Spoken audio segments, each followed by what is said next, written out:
За Великден поригорозно, за Рамазан олабавено. Тетовската градоначалничка Теута Арифи тврди дека издействувала уште едно нејзино барање да биде прифатено од владата – скратување на полицискиот час поради почетокот на рамазанските пости.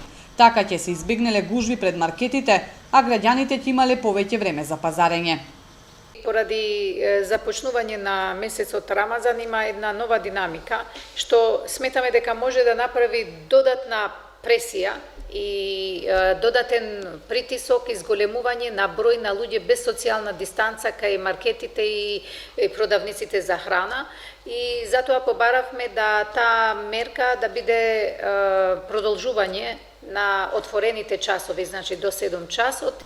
Мерките какви и да се мора да се почитуваат, велат тетовци, но реагираат дека ова требаше да се побара и за великденските празнувања, кога исто така имаше огромни гужви низ градот.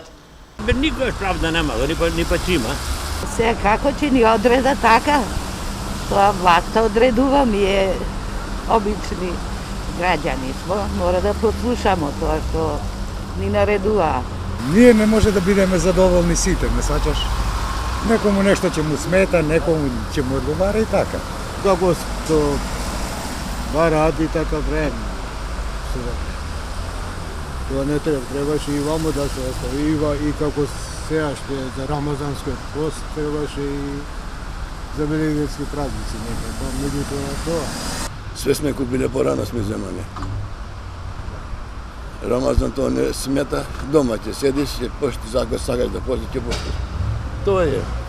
Со оглед на тоа што Рамазан се одбележува со социјални и религиозни собири, каде обично муслиманските семејства се собираат за да го прекинат постот, а вообичаено во џамиите пак се собираат верниците на молитви, Светската здравствена организација препорачува овие верски практики да се избегнуваат.